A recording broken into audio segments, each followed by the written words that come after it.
செந்தில், உங்கள்கிட்ட ஒரு கேள்வி இருக்கு. இப்போ திமுக பொறுத்த வரைக்கும் விஜய் திமுக கூட்டணின்னு வச்சுப்போம். திரு வன்னியரசு கூட சொல்லலாம். திரு விஜயனுடைய அரசியலை விமர்சிக்கக்கூடிய இடத்துல வர்றாங்க. இப்போ ஒரு வாக்கு வங்கியில் ஒரு டென்ட் அவர் உருவாக்கிடுவார் அப்படிங்கிற ஒரு அச்சம் வருதா, கவலை வருதா? ஏன்னா பாஜக எதிர்ப்பு என்கிற இடத்துல திமுக கூட்டணியினுடைய வாக்கு வங்கி, ஏன்னா திமுக கூட்டணி எடுக்கக்கூடிய அதே விதமான அரசியலை அவர் முன்வைக்கிறார். திரு ரஜினிகாந்த் மாதிரி ஆன்மீக அரசியலை அவர் இங்கே முன்வைக்கல. இங்கே அவர் முன்வைக்கக்கூடிய யார் தன்னை கொள்கை தலைவராக சொல்கிறாருன்னு பார்த்தீங்கன்னா சமூக நீதி பேசக்கூடியவர்களை தான் முன்னாடி வைக்கிறாரு. அண்ணா அவர்களை முன்னிறுத்துறார், எம்ஜிஆர் அவர்களை முன்னிறுத்துறார். அப்போ இங்கே அதே திராவிட அரசியலை அவர் முன்னெடுக்கிறாருங்கிறது தான் இங்கே உங்களுக்கு சிக்கலா இருக்குதா? சுயமரியாதை கூட்டணி அப்படின்னு இருக்குங்கிறாரு வரப்போற கூட்டணி. அது யாரிடமிருந்து அந்த வாக்குகள் பிரியுங்கிறதா சார் இப்ப கேள்வி. சாரி சார், அது யாரிடமிருந்து இங்க இப்ப பிரிக்க போறதுங்கிறதான் கேள்வி சார். இப்ப நீங்க ஆன்மீக அரசியல் என்று திரு ரஜினிகாந்த் அவர்கள் முன்வைத்த போது ஆன்மீக அரசியலுக்கான ஆதரவு எங்கிருந்து போகும்? திகால இருந்து போகுமா, கம்யூனிஸ்ட் கட்சியில இருந்து போகுமா, விசிகால இருந்து போகுமா, திமுக இருந்து போகுமா? வாய்ப்பே இல்லை. அப்ப ஆன்மீக அரசியலுக்கான ஆதரவு ஆப்வியஸ்லி பாஜக இருந்து போகும். ஒருவேளை எனக்கு அது கூட உறுதியா தெரியல, புதுக்கோட்டை சீனிவாசன் கோச்சுக்க கூடாது, ஒருவேளை அதிமுக இருந்து கொஞ்சம் போகலாம், பட் திமுக இருந்து போறதுக்கு வாய்ப்பே இல்லை. அப்ப சேம் இங்கே அதுதான் சார். என்னன்னு பாருங்க, அண்ணாவை பெரியார கையில் எடுத்துக்கொண்டு எம்ஜிஆரையும் ஜெயலலிதா மேடத்தையும் கையில் வைத்துக் கொண்டு விஜயகாந்தையும் பாராட்டி விட்டு திமுகவை காத்திரமாக விமர்சிக்கின்ற பொழுது திமுகவிற்கான வாக்குகள், திமுக ஆதரவு வாக்குகள் எப்படி அங்க போகும்? விஜய்க்கு போவே செய்யாது. மாறாக திமுக எதிர்ப்பு வாக்குகள், எம்ஜிஆரையும் ஜெயலலிதா மேடத்தையும் நேசிக்கக்கூடிய வாக்குகள் அவருக்கு போக வாய்ப்பு இருக்கு. அது அதிமுக வாக்குகளாகத்தான் இருக்குமே தவிர வேற எதுவும் இல்ல. திமுக எதிர்ப்பு வாக்குகளை அறுவடை செய்வதுதான் அவருடைய அவருடைய வியூகமே அதுதான். அதாவது திமுக வெர்சஸ் அதிமுக என்று இருந்த அரை நூற்றாண்டு கால தமிழ்நாடு அரசியலை திமுக வெர்சஸ் தாவேக, அவரே அதான சார் சொல்றாரு. வரக்கூடிய தேர்தல் என்பது டிஎம்கே வெர்சஸ் டிவிகேன்னு சொல்றாரு. அப்படின்னா என்ன அர்த்தம்? அவர் தமிழ்நாடு அரசியல் அரை நூற்றாண்டு காலமாக டிஎம்கே வெர்சஸ் ஏடிஎம்கே என்று இருந்து விட்டது. இனி அது டிஎம்கே வெர்சஸ் டிவிகே என்று இருக்கும் அப்படிங்கறதா அவருடைய வாதம். அவர் ஏடிஎம்கேவை சீன்லயே கொண்டு வரல. அவர் ஏடிஎம்கேவை திமுகவுக்கான போட்டி கட்சியா கூட பார்க்கல சார். இது எவ்வளவு பெரிய ஆபத்து சார். சட்டமன்றத்தில் பிரதான எதிர்கட்சி நியாயமா எடப்பாடி பழனிசாமி அவர்கள் சார் உள்ளபடியே இந்த ஒரு விடயத்துல சீமான் அவர்கள் பொலிட்டிக்கல் அவருடைய ஸ்டாண்ட் சரியா போச்சு. என்னன்னு கேட்டீங்கன்னா, விஜய் தனக்கான வாக்கத்தான் பிரிக்க போறாருன்னு அவருக்கு தெளிவா தெரியுது. தன்னோட சப்பார்டினேட்டா தனக்கு கீழே இருப்பார்னு எதிர்பார்த்தாரு, தம்பின்னு சொல்லி பார்த்தாரு. அவர் அதை கேட்கல.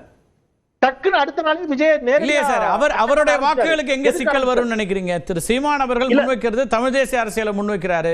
அந்த அரசு அவர் இது ஒண்ணு அது ஒண்ணுன்னு சொல்லும் போது அப்படி போகாது. ஒரு கண்ணு வெண்ணெய் ஒரு கண்ணு சுண்ணாம்புன்னு வைக்க முடியாதுன்னு அவர் அப்பவே சொல்றாரு. ஒரு கண்ணில் திராவிடம் இன்னொரு கண்ணு தமிழ் அப்படின்னு சொல்ல முடியாதுங்கிற இடத்துக்கு வந்தபோது சீமானுக்கு எப்படி அது இழப்புன்னு மாறும்னு நினைக்கிறேன். சொல்றேன் சார். எப்படின்னு கேட்டீங்கன்னா, முதல் தலைமுறை வாக்காளர்கள், புதிய வாக்காளர்கள், திமுக எதிர்ப்பு மணலில் இருக்கக்கூடிய வாக்காளர்கள், திமுக நீங்க சொல்றதுல இன்னொரு மறைப்பொருள் என்னவா வருதுன்னா, திரு செந்தில், இளம் வாக்காளர்கள், முதல் தலைமுறை வாக்காளர்கள் திமுக அதிமுகவுக்கு இல்லங்கிற மாதிரியே பேசுறீங்க. இப்போ இல்ல, நான் அப்படி சொல்ல வரல. அதான் சென்டென்ஸ் நான் கம்ப்ளீட் பண்ணிடுறேன். திமுக அதிமுகவிற்கு எதிரான மனநிலை கொண்ட ஒரு குறிப்பிட்ட சதவீத வாக்காளர்கள் எப்பொழுதும் இருப்பார்கள், கண்டிப்பா இருப்பாங்க. அவங்க வேறையா மாறுவாங்க. நீங்க போன தேர்தல்ல நாம் தமிழருக்கு வாக்களித்த அதே வாக்குகள் இந்த முறை விழுந்திருப்பான்னு தெரியாது. புதிய வாக்குகள் வந்திருக்கும், அதிகரிச்சிருக்கும், அது வேற. ஆனா முதல் தேர்தலில் நாம் தமிழருக்கு வாக்களித்த ஒருவர் இந்த தேர்தலில் வாக்களித்திருப்பார், அல்லது 2014 மோடிக்கு வாக்களித்த ஒருவர் இப்ப வாக்களித்திருப்பாரா? அது பெரிய கேள்வி. அவருடைய மனநிலையில் மாற்றம் வரலாம். அப்ப முதல் தலைமுறையில் வரக்கூடிய ஒரு புதிய வாக்காளர்கள் திமுக வேண்டாம் அதிமுக வேண்டாம் என்று நினைக்கக்கூடியவர்களில் கணிசமான பிரிவு திரு சீமான் அவருடைய பேச்சாற்றலால் ஈர்க்கப்பட்டார்கள், அவருக்கு வாக்களித்தார்கள் என்பது உண்மை. அப்ப அதுலயும் என்ன வரும்? இன்னைக்கு சிக்கல் வரும். அப்ப அவர் ரொம்ப தெளிவாதான் இருக்கிறாரு. அவர் திமுகவை எதிராக நிறுத்தி திமுகவை கடுமையாக எதிர்க்கக்கூடியவர்களாக காட்டக்கூடிய அஇஅதிமுக உள்ளிட்டவருடைய வாக்களை தன் பக்கம் இழுப்பதுதான் அவருடைய பிரதான முயற்சியாகவும் நோக்கமாகவும் இருக்கு. இன்னொன்னு சொன்னார் சார் இன்னைக்கு பேசிக்கின்ற பொழுது, திரு ரஜினிகாந்த் அவர்களை பேர் சொல்லாம தான், யாரையுமே ஒரு பேர் சொல்லாமலே தான் சார் விமர்சிப்பாரு. பேர் சொல்லாமலே விமர்சிக்கிறாரு. நம்ம எல்லாம் ஊடகவாதங்களை பேச தொடங்கிய பிறகுதான் இன்னைக்கு ஸ்டாலின் அவர்கள் பேரே சொல்லி விமர்சித்திருக்கிறார், ஸ்டாலின் அங்கிள். இப்ப அடுத்த வாட்டி ஒருவேளை ரஜினிகாந்த் பேரையும் சொல்லலாம். மேபி இல்ல, எந்த இடத்துல ரஜினிகாந்த் அவர் மீன் பண்ணாருன்றீங்க? சொன்னாரு. என்ன சொன்னார்னா, நான் சிலர மாதிரி வருவேன்னு சொல்லிட்டு வராம போவேன்னு நினைச்சாங்க பல பேர் அப்படின்னு சொன்னா. அது யார் சார் சொன்னாரு? அது திரு ரஜினிகாந்த் சொன்னாரு. திரு ரஜினிகாந்த் தான் சொன்னாரு. அப்ப வருவேன்னு சொல்லிட்டு கடைசி நேரத்துல வராம போயிட்டார் ரஜினிகாந்த் அப்படின்னு விஜய் அவர்கள் இன்னொரு ஸ்டேட்மெண்ட் சொன்னாரு. இன்னொரு நடிகரை பத்தி சொன்னாரு. அவர் யாருன்னு டீகோட் பண்ணிட்டீங்கன்னா புரிஞ்சுக்க முடியும் ஈஸியா. யார் சார்? தெரியல, அவர் தான் நீங்க தான் சொல்லணும். இப்ப அவர் இன்னொரு நடிகரை சொன்னாரு, நான் வந்து ரிட்டையர்மெண்ட் ஏஜ்ல வரல அப்படின்லாம் சொல்லி சொன்னாரு. அதுவும் ரஜினிகாந்துக்கு தானே? இல்லையா, அவர் தான் வரவே இல்லையா சார்? வந்த நடிகரை பத்தி அவர் பேசுறாரு. இல்ல சார், எஸ் ரிட்டையர்மெண்ட் ஸ்டேஜ்ல அப்படின்னு அவர் சொல்லுவாரு என்று சொன்னால், நான் கமலஹாசன் என்று நான் புரிந்து கொண்டு, நீங்க சொன்னதா கூட எடுத்துக்கல சார், நான் புரிஞ்சுக்கிட்டு நான் பதில் சொல்றேன் சார். கமலஹாசனுடைய விக்ரம் படம் இன்னைக்கு என்ன வணிகம் நீங்க எப்படி சொல்லுவீங்க சார்? லியோ வணிகத்தையும் இதே எடுங்க, நீங்க ஊதிய பெரிதாக்கு நீங்க உங்களுடைய வணிகத்தை. விக்ரம் என்ன ஃபிளாப் ஆயிடுச்சா? அப்படி அல்ல. சோ கமலஹாசன் வந்து ஏதோ ரிட்டையர்ட் ஆகி படம் இல்லாமலாம் வரல. அவருக்கான படங்கள், அவருக்கான ரசிகர்கள் இன்னமும் இருக்கிறார்கள். அவர் அரசியல் என்னவா வாக்கு வங்கி வாங்கினாருங்கிறது வேற விவாதம். திரைத்துறையில அவர் இன்னும் என்ன செய்யல, ரிட்டையர்ட் ஆகல. இன்னும் சொல்ல போல சார், ஒருபடி மேல போய் ரஜினிகாந்த் இன்னும் ரிட்டையர்ட் ஆகல. இன்னமும் still he is super star தான். திரைப்படத்துல எனக்கு அரசியலாக ரஜினிகாந்த் மீது எனக்கு விமர்சனம் உண்டு. ரஜினிகாந்துடைய ஹிட் படமாத பத்தி விமர்சனம், அது தனி வாதம். கூலி என்ன மார்க்கெட், கூலியோட வணிகம் என்ன? அதனால அவங்க யாரும் இன்னும் ரிட்டையர்ட் ஆகல, அவங்க எல்லாம் போட்டியா தான் இருக்காங்க. இவர் நினைச்சுக்கிறாரு யாரும் போட்டி இல்ல, நான் தான் அப்படிங்கிற மாதிரியான ஒரு மனநிலை இருக்கிறாரு. ஓகே, சோ அப்போ ரஜினிகாந்த் என்ன சொல்றாருன்னா, அந்த வரியை கூட படிச்சிடுறேன். இவங்களும் வேற திரு ரவீந்திரன் கூட சொல்லலாம், நான் ஒன்றும் மார்க்கெட் போன பிறகு ரிட்டையர் ஆன பிறகு அடைக்கலம் தேடி அரசியலுக்கு வரவில்லை அப்படிங்கிறார். சார் நான் ஒன்னு சொல்றேன் சார், அதுவே வந்து கிட்டத்தட்ட பாதி போய் பாதி உண்மைதான் சார். கடைசியா அவருடைய 5 படங்கள், வாரிசு, லியோ, அப்புறம் இன்னொரு படம் சார், அதெல்லாம் உள்ளபடியே பெரிய அளவுல எல்லாம் வெற்றி பெறல சார். திறந்த படம். எனக்கு வர்த்தகம் இருக்குல்ல, நீங்க திரு ரஜினிகாந்த் அவர்களுக்கு கூலி படத்தோட வர்த்தகத்தை தானே உதாரணம் காமிச்சீங்க சார். இல்ல சார், நான் இப்பவும் சொல்றேன், வர்த்தகமே அப்படி எடுத்துக்கிட்டீங்கன்னா அவர் சொல்ற வர்த்தகம் இல்லைங்கிற. இப்ப அவருடைய படத்துக்கு துப்பாக்கிக்கு இருந்த வர்த்தகமோ அல்லது வேற ஒரு திரைப்படத்துக்கு இருந்த வர்த்தகமோ கடைசி 4-5 படங்களுக்கு இல்ல. சரி, சிவகார்த்திகேயனுடைய காலமாக மாறி நிக்குது. இன்னொரு பக்கம் நீங்க வந்து கடைசியா வந்து அமரன் திரைப்படத்துக்கு வந்த கூட்டமும் அமரன் திரைப்படத்துக்கு வந்த வசூலும் இருக்குது, அது வேறையா நிக்குது.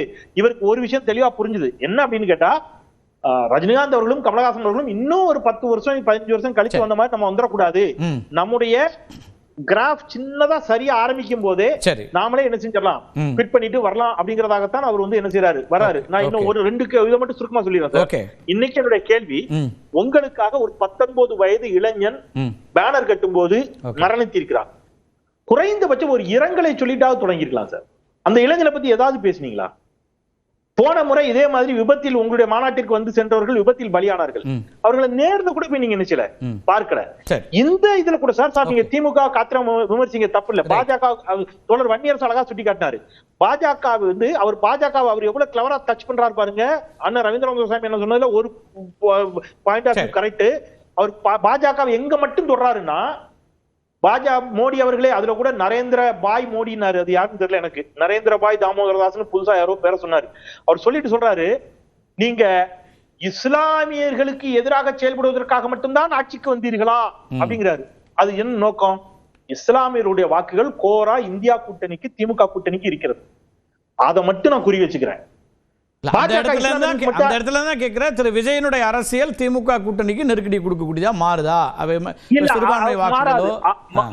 மாறாது. கிறிஸ்தவ இஸ்லாமிய வாக்குகளை அவர் குறிவைக்கிறார். கிறிஸ்தவ வாக்குகளில் ஒரு குறிப்பிட்ட சதவீதம் ஒருவேளை அவரை நோக்கி நகரக்கூடும், அவரை நோக்கி நகரக்கூடாது, மாற்றுக்கத்துல. இஸ்லாமிய வாக்குகள் ஒருபோதும் அவரை நோக்கி நகராது. ஏன்னா இஸ்லாமியர்களுக்கு மிக நன்றாக தெரியும், 2026 தேர்தலில் யதார்த்தமா பேசுவோம் சார், நான் விஜய் எங்கேயும் குறை மதிப்பீடு செய்ய விரும்பல.